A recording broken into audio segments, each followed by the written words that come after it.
I'm going live. Yeah.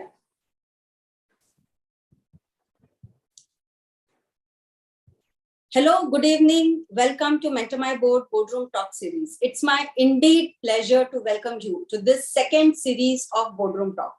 Boardroom is a place where fortunes of great companies are written. And hence, in the pursuit of bringing best practices of the boardrooms and best practices followed by eminent directors, independent directors, women directors, professionals like CEOs, CFOs, company secretaries of corporate India and international boardrooms to you, we have come out with this interview series. In last series, we had 42 interviews from different personalities. And it's indeed pleasure to start this series again. As you know, we had been receiving a lot of requests from our members, from our participants, that we should have these kind of interactive sessions every Friday evening.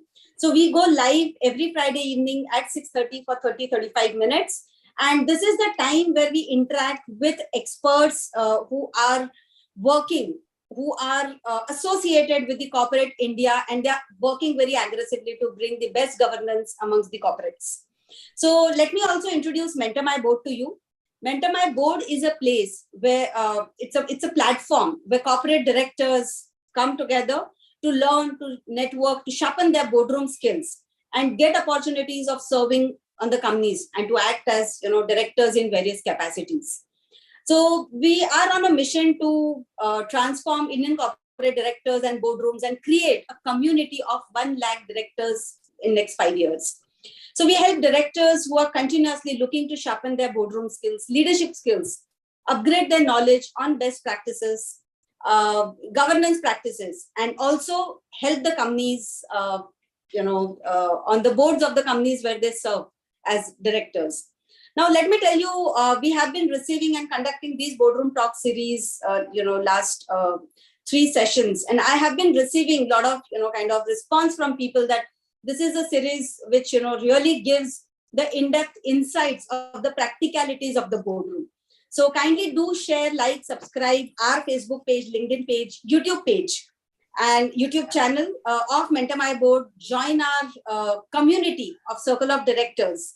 So today, I, CS Divya Momaya, founder of MentorMyBoard, invite you all to this talk series. And at the same time, I invite CS Bharathy Iyer, who has rich 30 years of experience in the insurance industry. I mean, as a GRC professional, governance risk compliance professional. And she's also eminent advisor to MentorMyBoard. And also put your hands together for Mr. Sunil Modak, Devdutt Modak, how we call him, to this boardroom talk series. And it's indeed pleasure to have you here with us, sir. And also, we will talk during the talk about our collaboration with you. So over to you, Bharti, to take up this boardroom talk ahead. Thank you. Thank you, Divya. Good evening, Sunil, and good evening, Divya. It's indeed a pleasure to welcome you to the third, I think, of the series of second series of boardroom talks. I'll give a brief introduction of Sunil Devdutt Modak. So Sunil set up the Spectrum Business Support Limited in 1986, a software consultancy firm. After doing bespoke software for a few years, Spectrum focused on developing IP-based, intellectual property-based software products in agricultural commodity purchasing for clients like Bombay Oil Industries, now which is known as Marico Industries, and the NDDB, Vehicle and Crew Scheduling, to minimize purchase of vehicles, established and enhanced schedules for some of the world's largest motor vehicle fleet owners. In 1993, Spectrum developed Word Miner, among the first full-text search and retrieval database engines in the world. Using Word Miner, Spectrum created Jurix for law information dissemination on computer networks before the World Wide Web had even begun life. That's indeed a wonderful achievement. Even today, www.ejurix.com is used by law professionals across high courts, tribunals, law enforcement agencies, the big 4 accounting firms, banks, corporates, and law firms in India. So Sunil has led Spectrum to team up with leading international law firms like Baker and McKinsey, Jones, Davis, Reeves, and Pogue, and Greenberg, Trobig to submit the draft Electronic Commerce Act 1998 to the Commerce Ministry, Government of India. In 1998, Sunil also set up Axar Digital Services Private Limited to develop knowledge management solutions. The Board Information Systems BIS was launched in December 2016, consisting of two independent but integrated modules. One is the Board Eye for paperless board meeting management and governance support, and the second is Legilens for secretarial compliance assurance with regard to Companies Act 2013 and SEBI regulations. In November 2019, at the ICSI National Convention in Jaipur, Axar launched Insider Lens for compliance with SEBI's PITS regulations, more familiarly known as Prohibition of Insider Trading PIT Regulations 2015. Axar solutions serve over 200 Indian listed companies as well as other various entities including IIM Ahmedabad and IIM Bangalore. Sunil himself speaks, writes on issues relating to corporate governance and compliance. He has spoken at several conferences organized by the ICSI and the Institute of Chartered Accountants. He writes blogs, articles on governance, compliance, and other issues, which is available on www.axardigital.com. Sunil also joined the Rotary Club of Pune North in 2014-15 and joined the board of RCPN as treasurer in 16. In 2016-17, he was the secretary, and 17-18, he became the club's president. He continues to work in various education projects of the Rotary Club of Pune North till 2021, and currently he's on a sabbatical from the Rotary. By educational qualification, he's a BCom, Chartered Accountant, and PGDIM from IIM Ahmedabad. Welcome, Sunil, once again. So, extremely impressive profile. It's my privilege to welcome you on this series. Please go ahead. You wanted to say something. I just wanted to thank both of you ladies, Bharti and Divya, to begin with, for giving me this opportunity to be with you and to share some thoughts with the wide audience that we are going to be addressing today. But let's begin, I guess, basically on the subject of today's evening talk on board governance, if I'm not wrong. So your profile was pretty intriguing because I'm a company secretary, a law professional, a cost accountant, and also, of course, in insurance, like Divya mentioned. So can I have a brief gist of why Jurix, AXA Digital and eJurix? Sure. Actually, Jurix is probably India's first law database ever. And we launched it in 1993. It has been in existence, therefore, for close to about now 30 odd years. And it continues to serve companies and banks and audit firms and so on. But what is now, I guess, today's major focus is Axar Digital. It's spelled as AXAR so that it becomes a little different from AKSHAR. All right.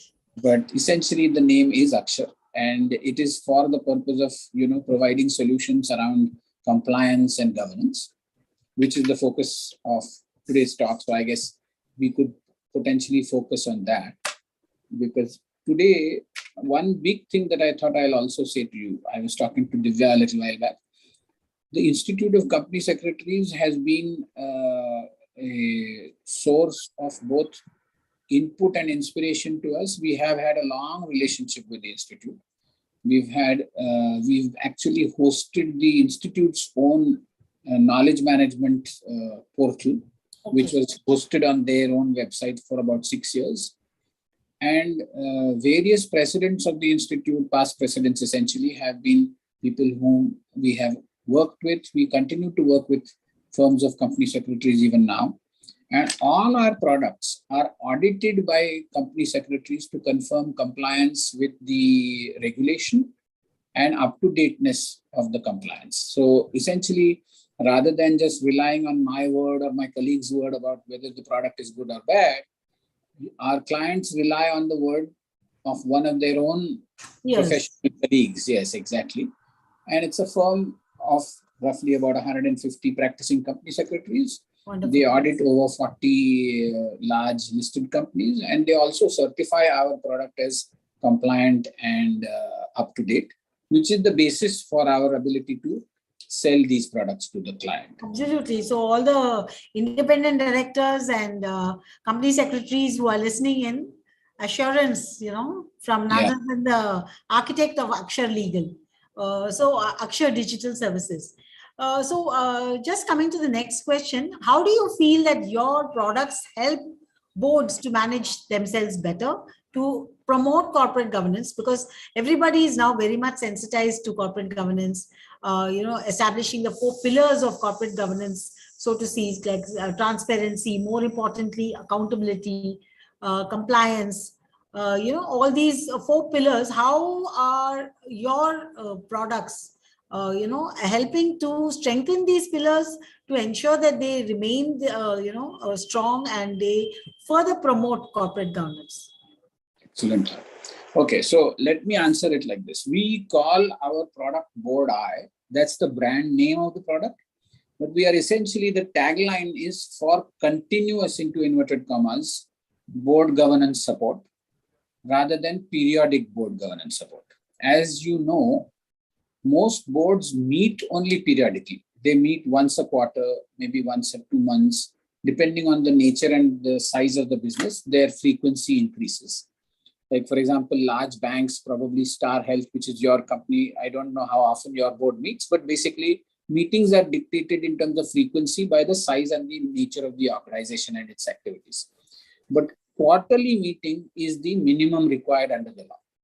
So what happens is board members meet periodically. Now, in essence, what therefore also tends to happen is that between 2 board meetings, there's a large silence between the board members and the company management, because board members are not only serving on this one board, they naturally tend to serve, especially independent directors, tend to serve on 5, 6, 7 boards. 7, of course, is nowadays the maximum that they should be serving on, into inverted commas. Again, if you look at the maths, basically 5 board services for any person means about 100 meetings a year. That is 2 meetings a week if it is properly and fully spread out. But it never is spread out because people normally bunch themselves. The meetings are bunched around parts of the quarter.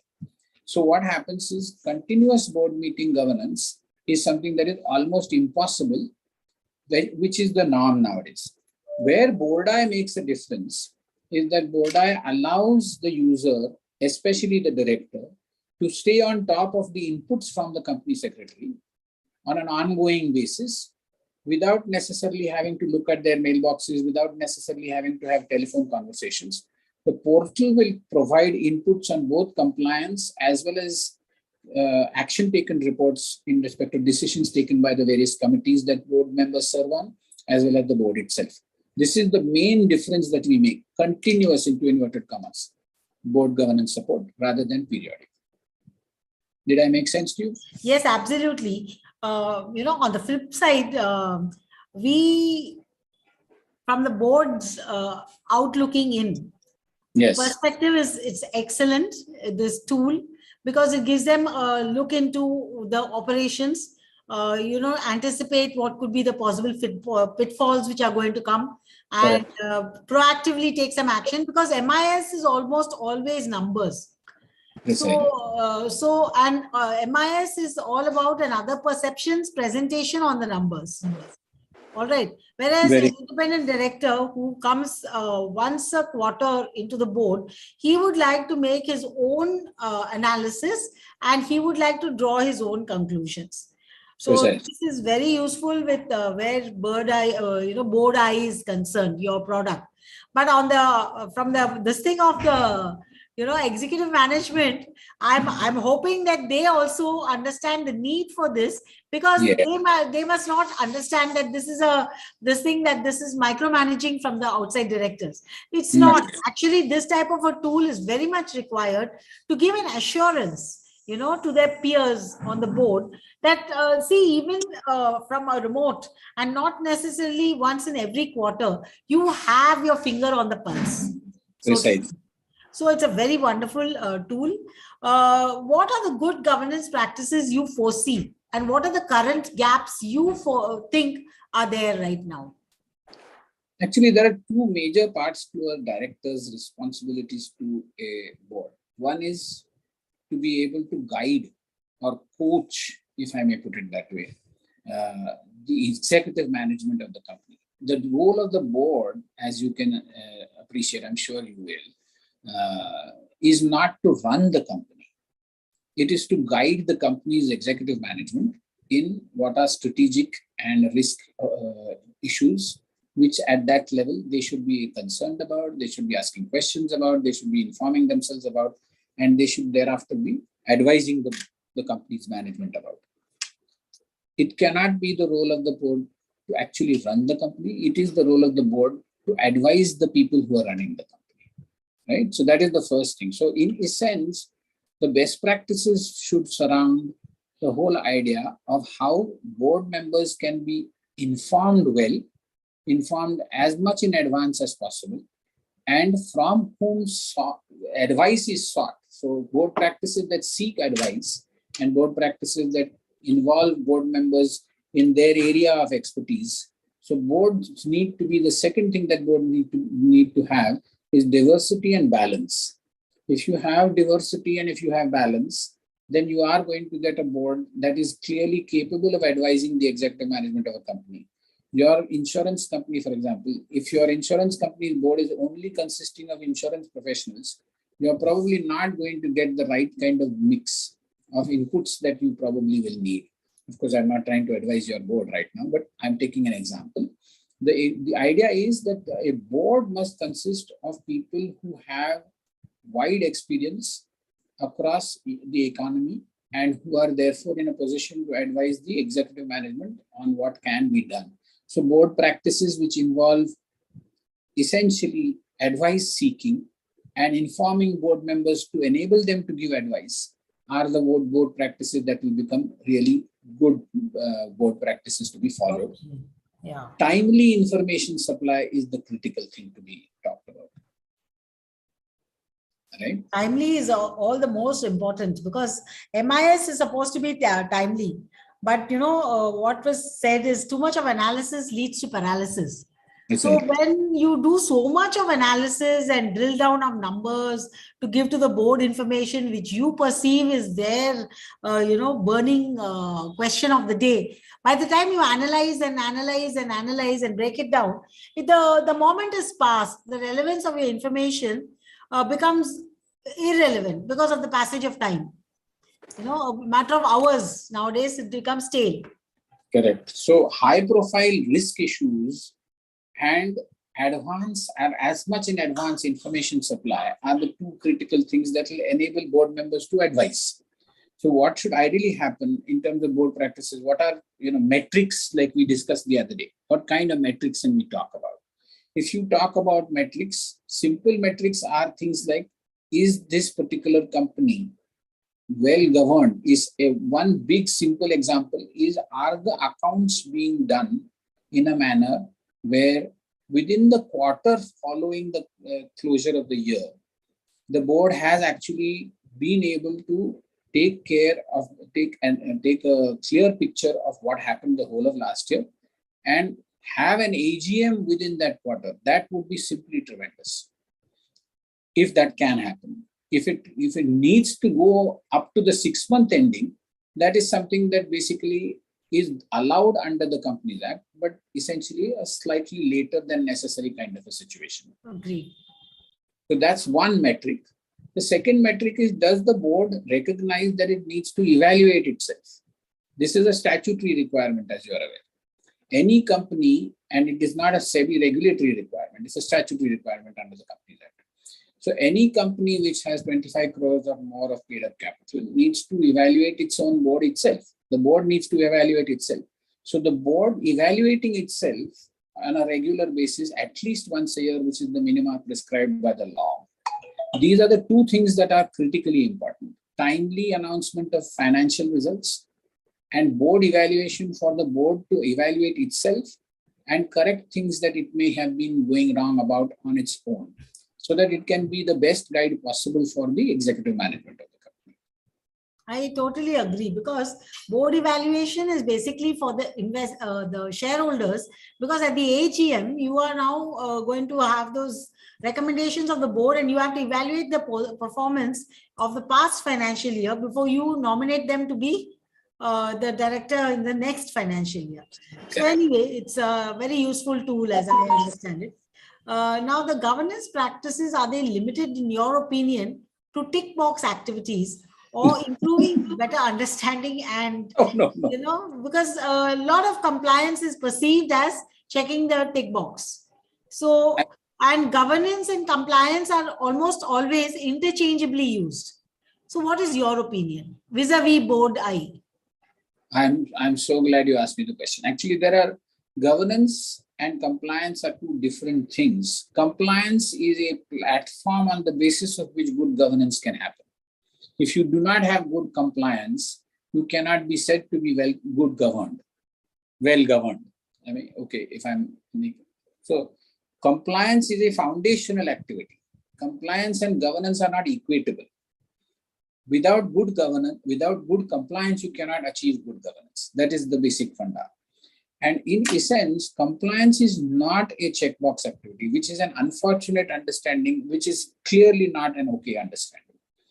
There is one big example that I see on a routine basis with respect to our product for PIT compliance. You spoke about that. Basically, what has happened is that the prohibition of insider trading is a regulation that has been in existence since 1992. Okay, it's only now in the last 5 years, and in fact, the last 3 years, that SEBI has introduced the concept of a structured digital database. Yes. Right? Yes. Now, that concept is clearly new to this country and it's new to the entire regulated world. For the first time in anywhere in the regulated market world, any regulator has introduced this concept. And the reason for introducing that concept, presumably, was to help SEBI make sure that people change their habits away from using insider information to do deals which are inimical to the interests of the general shareholder. True.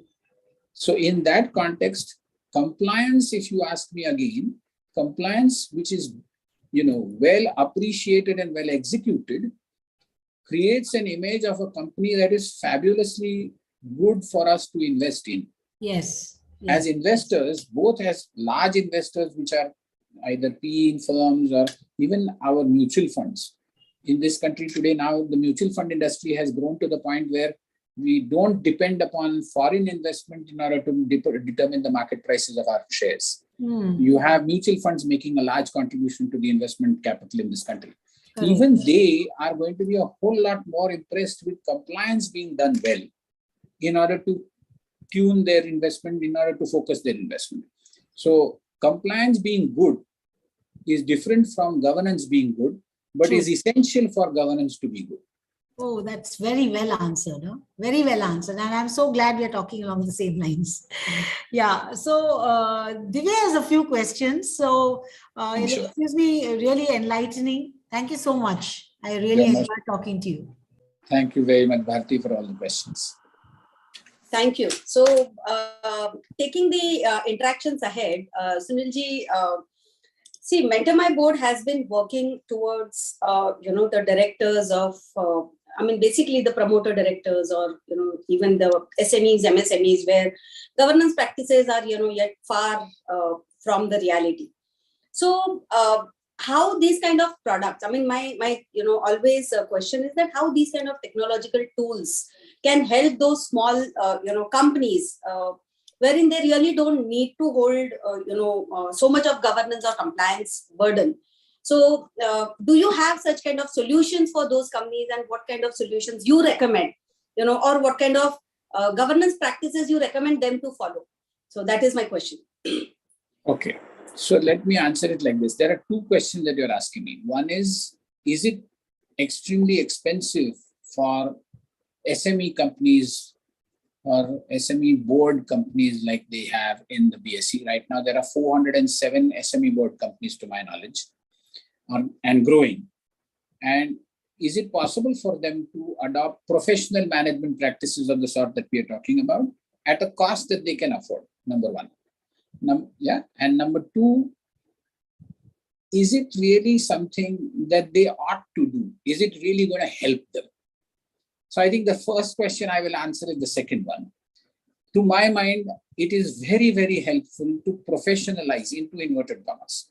What exactly is professionalization? So what I would say is distancing yourself. When a person goes from being a promoter to becoming a promoter director in a listed organization, his role has changed from being an owner to being a part owner. And this is a distinction that quite a few promoters take time to appreciate and thereafter act upon. So that's one thing that basically needs to be, brought to. Yes. In fact, just to add on what you said, I have heard that, in fact, in last session also, Rajeshri mentioned this point, that when the moment you take investment from outside, you are no longer the owner of the company, you are the custodian of the company for that stakeholder. This perspective or this change in thought process is very, very important. And if this doesn't come in, definitely the challenges, grow. Yeah. And in continuation with that, what happens is that so long as you are the only owner, almost everything that you're doing is with your personal interests, which are congruent with the business interest. Whereas now your personal interest and the business interest have to be treated separately. And you need a person or persons, which are in the shape of those independent directors, to have oversight that you are actually doing so. So if you treat those independent directors in the fashion that they ought to be treated, you are going to be benefited, because you will be in a position where you are compliant with the law and you are compliant with the governance practices that you need to be compliant with in order to protect the interests of other stakeholders apart from yourself. So in that sense, it definitely will help you. And believe me, you do not want to fall afoul of the SEBI regulator. The regulator is clearly asking you to become a larger entity and a more oriented towards other stakeholders kind of an entity. And to that end, they have framed regulations which you need to comply with. Professional management and these kinds of tools will help you comply and thereby help you go to the market more and more often to raise funds that will allow you to grow. If you don't do that, your ability to reach the markets is going to be constrained. Because if SEBI takes it upon itself to investigate you for a violation or for any non-compliance, the doors to the market are closed. And the doors will remain closed if the inquiry lasts long. And especially if the inquiry turns out to be unfortunately a controversial inquiry, then the chances that you will be able to go to market or approach any banker to raise funds will become lesser and lesser. So you do want to comply with professional tools, and these are those kinds of professional tools. Now let me answer the second question, and very quickly. The second question is, can this be affordable? It is already affordable. Number one, our system is currently right now being sold in a manner where independent entities acquire it and install it on their server. This could also be hosted on a external server to which they can have access. What we are currently thinking of, and we can probably work together on this, Divya, as we discussed a little while back, we can work together with MMB to offer usage-based access to these products so that you don't have to pay subscription fees for unlimited or into inverted commas unlimited access throughout a year. You can pay access fees which are based on how many times you utilize a particular product. And that will keep your costs completely limited and well within the affordable amounts. So we can discuss that, we can explore it, we can make a proper offering to all your SME clients in a manner that will be very, very much affordable for them. I think point very well, said, sir, because smaller companies definitely, and again, it's said that when you're growing, when we say, we compare it, when the kids are small, if at that time, if you're inculcating those good habits in them, emerge as a better, kind of citizens. Yeah. And similar way, when we are talking of the corporate citizenship, if, initially when the companies are either in the startup phase or in the growing phase and before going to public, if they are having those good practices, following, that will, definitely take them a long way once they get listed on the exchanges. This is a very well point. And in fact, you answered one of my questions also, which was I was about to ask that, does good governance really help companies to raise funds, and how, it can help? So this question also you absolutely answered for me. So now next, or, probably we will be winding up in next 5 minutes or so. Before that, I would be asking two questions. One is, that cybersecurity.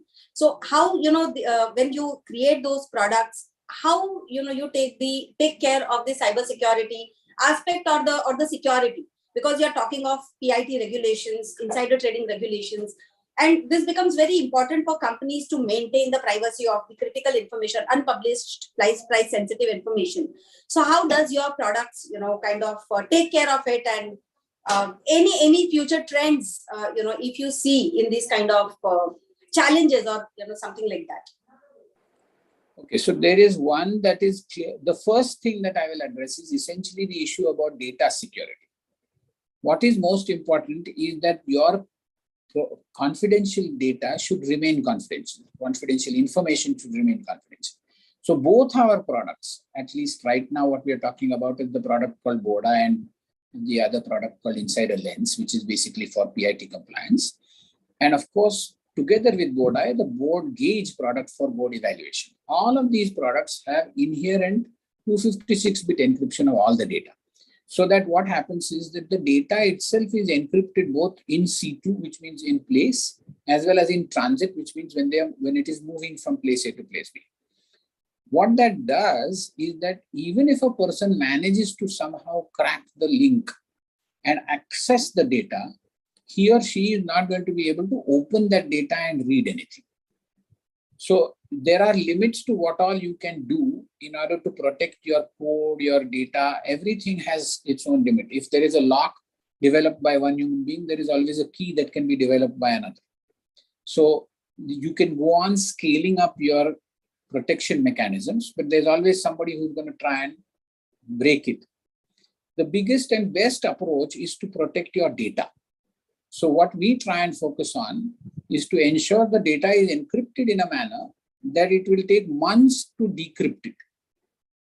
During those months, the nature of confidentiality of that data will completely be removed. So if you have already announced the results, which were confidential at the time of the board meeting for the results, then the confidentiality is no longer valid or relevant. So if a person can crack your data code after 3 months from when the data has been, the release of the results have been announced, there's nothing lost.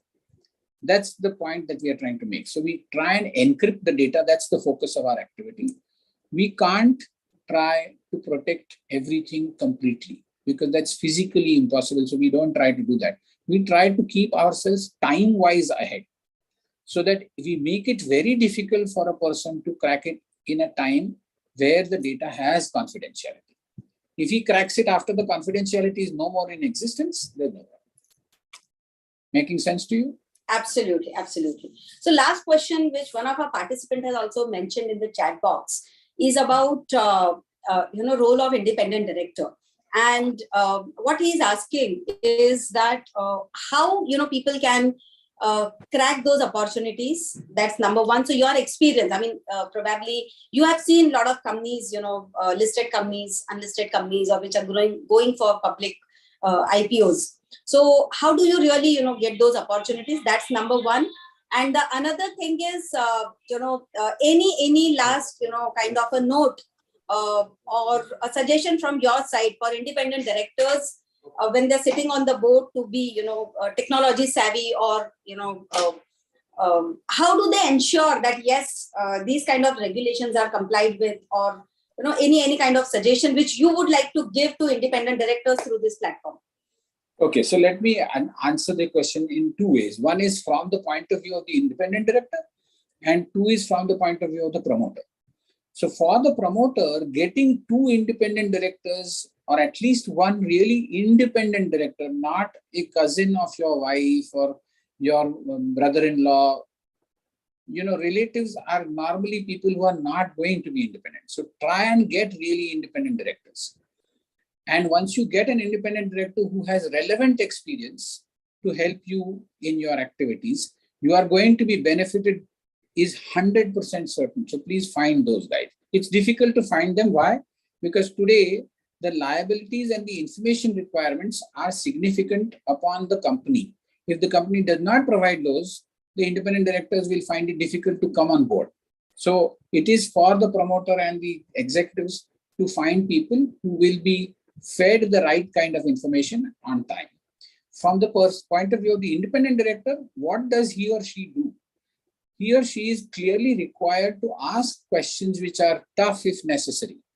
Otherwise, it's not going to be a role that is being really played. And if you don't play the role of the independent director as an independent director, neither you nor the company on whose board you serve are going to benefit. So you need to do that. I mean, my only suggestion would be try and live to that role. That is my humble suggestion to everybody who's trying to become an independent director. An independent director doesn't simply mean getting on board of a company. It does mean that you are going to be able to actually advise them on the nature of their business, the goals that they are setting, and the way in which that direction is being set, and the execution that they're going to do for that achievement of that goal. If you can seriously and sincerely, actively do the job for advising them, then definitely take it on. And once you take it on, do give it the time. So 2 things, ask for information, give it time. On your part, give it the right kind of time. On their part, ask them for information without fear. If they don't give you information, they are doing themselves a disservice and preventing you from doing your job. So do these 2 things. Enough? Yeah, perfect. Makes sense. And I think wonderful interactions with you. And, definitely we would be happy to have your governance products on the platform of MentorMyBoard under Boardroom Essentials section. So We'll do that. I'm sure will really help the mid-sized companies, the growing companies, Yes. And again the listed companies, because we have been working with a lot of listed companies also. So that will really, these kind of products are, I think, need of the day. And when we really talk of the technology development, technology advancement, or the companies, adapting technology, it has to start from the top. So how the boards are adapting to the technology is also very important. And that is where I think, with Axar Digital, MentorMyBoard can, collaborate to give that kind of experience and that kind of products to the companies. So indeed, pleasure to have you here with us. And thank you for your valuable time, and look forward to, have more interactions, more, updates from your side on various products, how people can really take benefit of it. At the same time, look forward for the wonderful collaboration with you. Absolutely, Divya. With you and all. Thank you so much. Thank you so much. And to the audience here, let me tell you, these boardroom talks are happening every Friday, 6:30 to 7.